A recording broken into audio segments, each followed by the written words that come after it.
你知不知道你在做什么？你觉得呢？你可以在沙场上光明正大的杀他。很多事情我不得不做。驾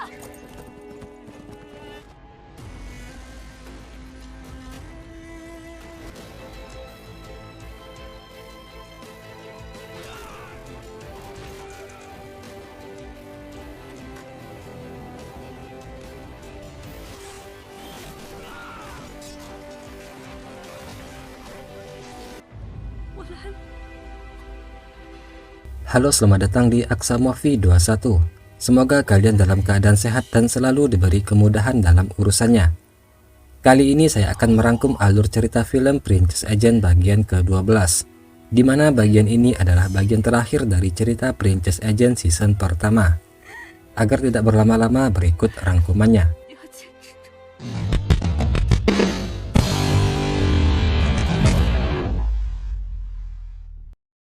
Yansun kembali bersiap untuk menyerang Chang'an, akan tetapi Zhongyu mencoba menghentikan niatnya itu. Saat ini Kaisar Wei telah sakit-sakitan. Pemerintahan sekarang dipegang oleh Pangeran Xiang. Dan saat ini, rakyat pun telah menjalani hidup dengan damai.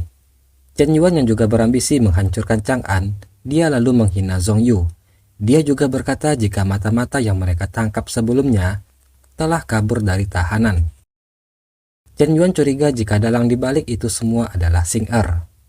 Yansun pergi menemui Xing Er untuk menanyakan tuduhan Chen Yuan tersebut. Xing Er tahu jika saat ini Yansun sudah mulai meragukannya. Dengan sikap acuh, Xing Er menolak tuduhan Yansun tersebut.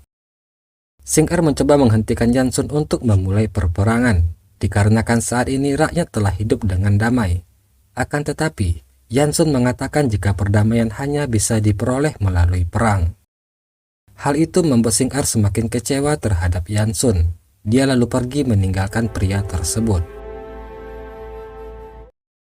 Sementara itu di Istana Wei, Kaisar yang sedang sakit membutuhkan seseorang untuk mengambilkan obatnya. Tiba-tiba Chun Er muncul dan mengambilkan obat Kaisar. Saat ini dia telah mengusir semua pelayan yang bertugas melayani Kaisar. Chun Er bertanya kepada ayahnya itu, apakah dia menggunakannya sebagai umpan ketika dia menikahkannya dengan Yansun. Chun Er menyalahkan Kaisar atas pemberontakan Yansun. Jika bukan karena Kaisar membunuh Yan Shicheng, Yansun pasti tidak akan memberontak. Chun Er juga menyalahkan Kaisar atas kematian ibunya. Dia juga sangat marah karena ayahnya itu mengasingkan Yuan Song ke Yanbei. Chun Er berkata jika penyebab penderitaan rakyat sebenarnya adalah ulah dari Kaisar sendiri. Perkataan Chun Er tersebut membuat Kaisar menjadi marah, hingga dia pun memuntahkan darah. Saat ini Chun Er telah kehilangan orang-orang yang dia cintai, dan hidupnya juga telah hancur. Kemudian Chun Er terlihat memasukkan racun ke dalam obat Kaisar.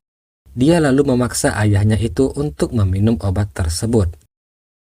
Beruntung Pangeran Xiang datang menghentikan perbuatan adiknya itu. Pangeran Xiang tidak menyangka jika Chun Er akan tega membunuh ayahnya sendiri. Atas perbuatannya, Chun Er diasingkan keluar dari istana. Kabar itu diketahui oleh Wei Suye. Dia khawatir jika Kaisar akan membunuh Chun Er. Oleh sebab itu, Wei Suye berencana untuk menyelamatkan Chun Er. Kembali ke Yanbei, Chen Yuan memberitahu He Xiao jika Yansun memerintahkan mereka pergi ke Gunung Siuli. Namun sebelumnya, Chen Yuan berencana akan menghancurkan bendera mereka. He Xiao mencoba melindungi bendera tersebut. Chen Yuan memotong bendera itu menjadi dua bagian. Hal itu membuat para tentara Siuli sangat marah, sehingga keributan pun tidak dapat dihindari.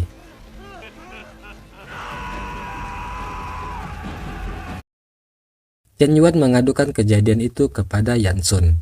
Dia melebih-lebihkannya dan mengatakan jika tentara Siuli hanya setia kepada Xing Er dan menentang perintah Yansun. Yansun yang mendengarnya pun menjadi emosi. Dia memerintahkan untuk membunuh mereka. Yuan Yu mengetahui kasus tentara Siuli tersebut melalui mata-matanya. Dia lalu memberitahukannya kepada Xing Er melalui sebuah surat. Mengetahui tentara Siuli dalam bahaya, Xing Er bergegas menyelamatkan mereka. He Xiao ingin bertanya mengapa Yansun sangat membenci mereka. Walaupun mereka telah membuat kesalahan sebelumnya, tetapi tentara Xiuli belakangan ini telah membuktikan kesetiaannya. Namun Jansun tidak memperdulikan perkataan He Xiao. Dia tetap memutuskan untuk menghukum mereka. Tepat saat Jansun akan menjalankan hukuman, Xing Er datang dan berkata jika dia akan bertanggung jawab atas kesalahan tentara Xiuli. Jansun berkata jika Xing Er bukan bagian dari tentara dan memintanya untuk kembali. Namun tentu saja Xing Er menolak. Dia berkata jika dia adalah pemimpin tentara Xiuli. Jansun merasa jika Xing Er menentang perintahnya. Dia lalu mengeluarkan perintah untuk segera menjalankan hukuman cambuk bagi tentara Xiuli sebanyak 80 kali. Hal itu membuat Xing Er patah hati. Dia mengambil kudanya dan meninggalkan tempat tersebut dengan perasaan marah. Berita tersebut disampaikan Meng Feng kepada Yuan Yu. Saat ini Xing Er pasti sangat sedih. Meng Feng meminta agar Yuan Yu membawanya pergi. Yuan Yu menolaknya. Dia akan membawa Xing Er pergi jika itu Xing Er sendiri yang menginginkannya. Setelah insiden dengan Chun Er sebelumnya, kesehatan Kaisar semakin memburuk. Dia meminta Pangeran Xiang untuk bertanggung jawab atas pemerintahan. Sedangkan akibat kesalahannya, Chun Er dijatuhi hukuman mati. Akan tetapi sebelum dia meminum racun tersebut, Wei Suye datang menyelamatkannya. Para penjaga mencoba menyerang Chun Er, namun dia diselamatkan oleh pelayannya. Wei Suye lalu membawa Chun Er melarikan diri ke tengah hutan. Tetapi di tengah jalan, Wei Suye terkena serangan anak panah. Dia akhirnya meninggal di pangkuan Chun Er setelah dia mengungkapkan cintanya kepada wanita tersebut.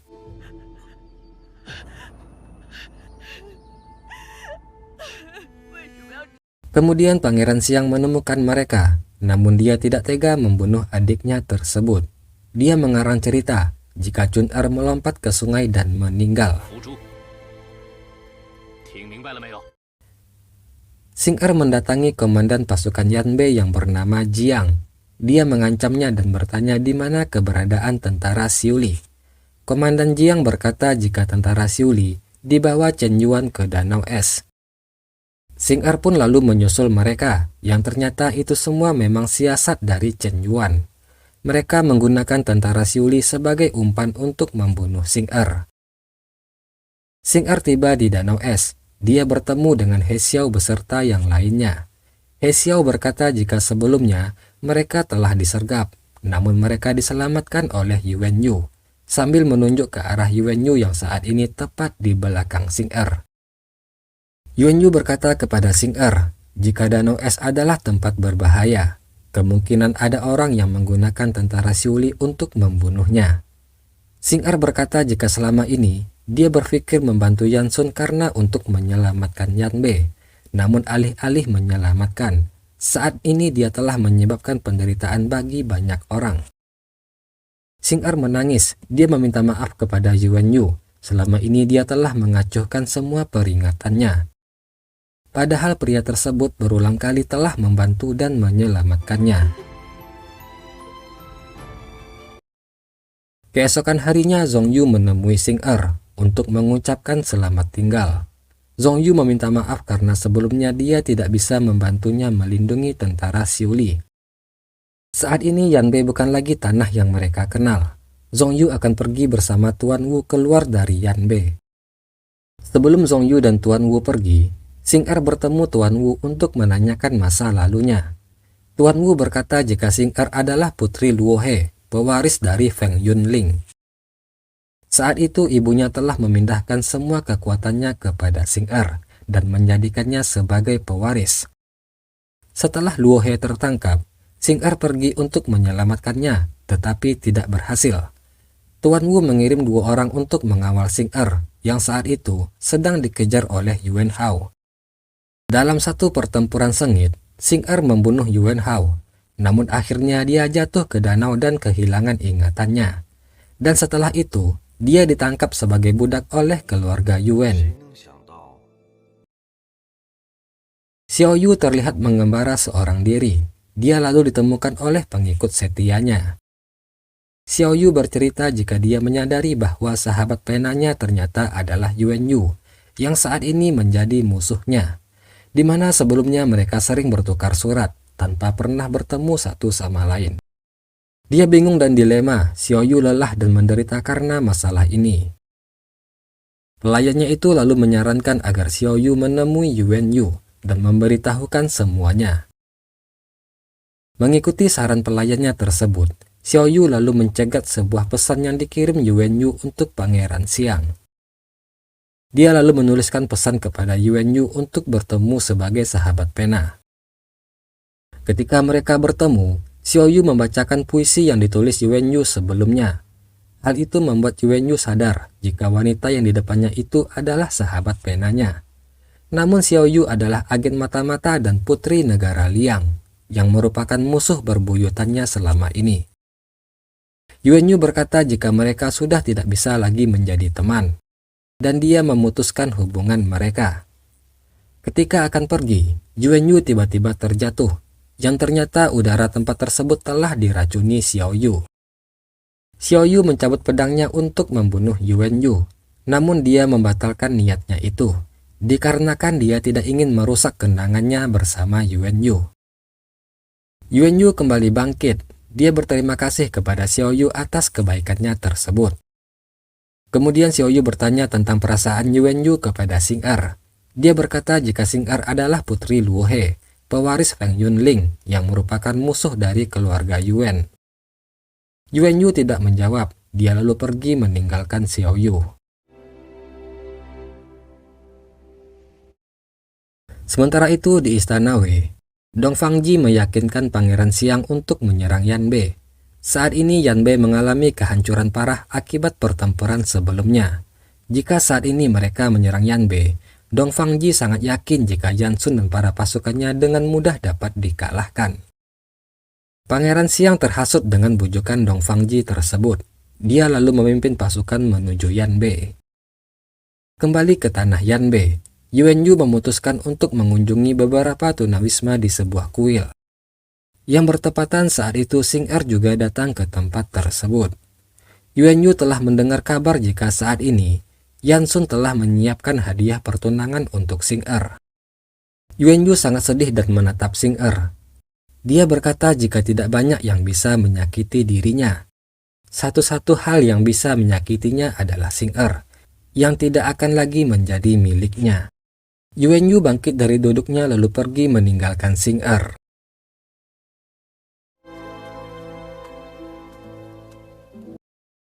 Sementara itu Chen Yuan memberitahu Yansun jika mereka melihat Yuan Yu mengunjungi Xing Er. Dia meyakinkan Yansun untuk mengambil kesempatan ini untuk membunuh Yuan Yu. Yansun pun setuju dengan rencana Chen Yuan tersebut. Berita Pangeran Xiang yang akan menyerang Yanbei diketahui oleh Yuan Song. Yuan Song mencegat Pangeran Xiang dan pasukannya untuk memasuki kota. Begitu mereka memasuki kota, akan ada perang antara kerajaan Wei dan Yanbei, dan para penduduk tidak berdosa akan menjadi korbannya. Yuan Song memohon kepada kakaknya itu untuk menarik kembali pasukan dan membatalkan penyerangan terhadap Yanbei. Yansun dan pasukannya bersiap menyergap Yuan Yu. Pada serangannya itu, Yuan Yu terkena serangan anak panah dari Yansun, namun dia dan pasukannya berhasil melarikan diri.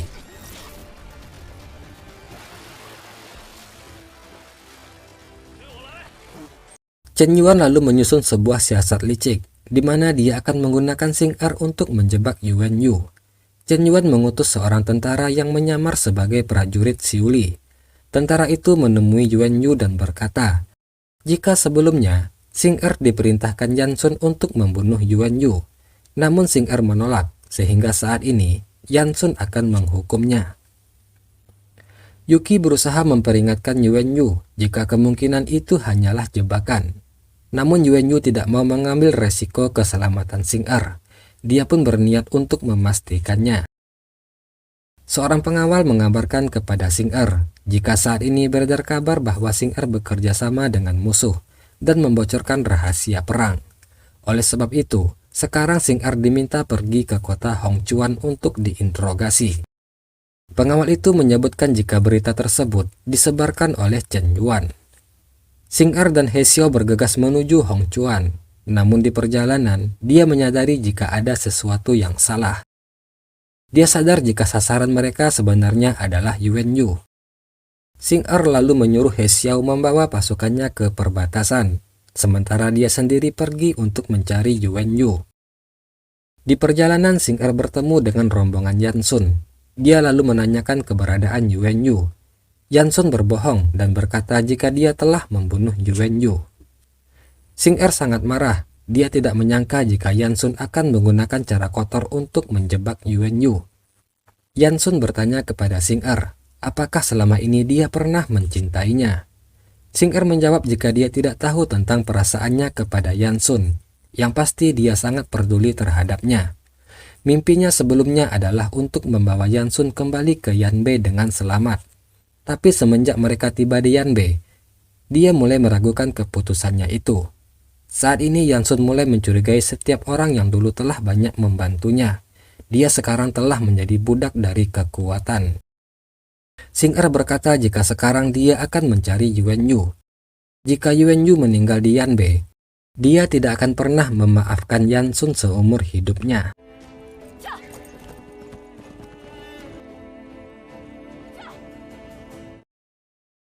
Di tempat lain, Yuan Yu dan pasukannya mulai terpojok menghadapi pasukan Yanbei. Itu semua karena mereka kalah jumlah dari pasukan musuh. Yuki yang bertarung dengan Chen Yuan terluka parah. Dia terkena tusukan pedang dan pisau Chen Yuan. Xing Er yang tiba di tempat kejadian sangat marah. Dia lalu menyerang Chen Yuan dan membunuhnya dengan sangat brutal.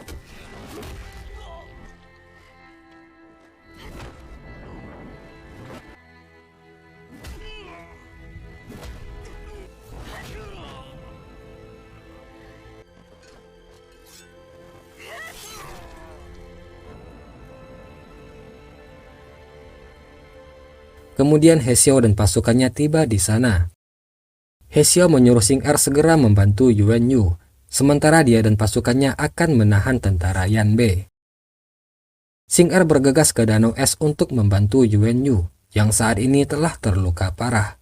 Satu persatu dia menghabisi para prajurit yang berusaha mendekati Yuan Yu.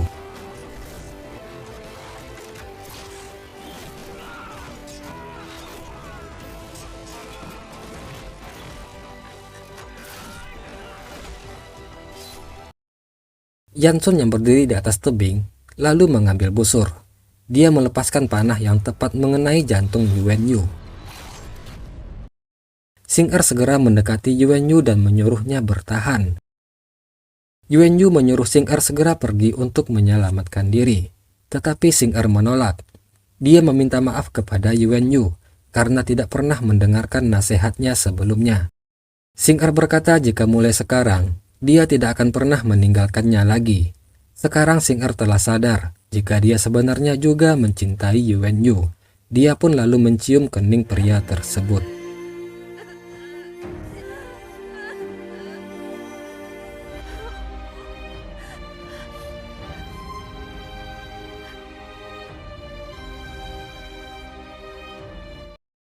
Dari atas tebing, Yan Sun melihat kejadian itu dengan kesal. Dia lalu memerintahkan pasukannya kembali untuk menyerang. Xing Er meminta Yuan Yu untuk bertahan dan menunggunya. Kemudian dia bertarung dengan pasukan Yan Sun, yang menyebabkan lapisan es mulai terbelah.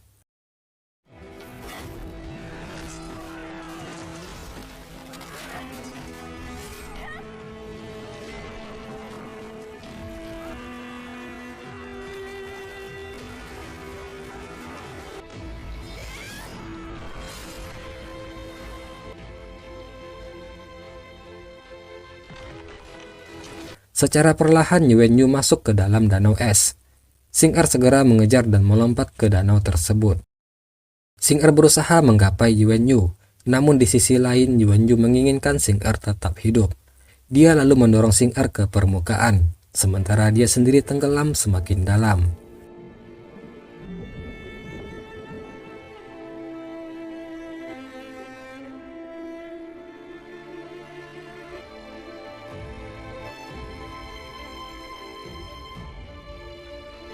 Di dalam danau es, tiba-tiba dari punggung Xing Er timbul tato bunga.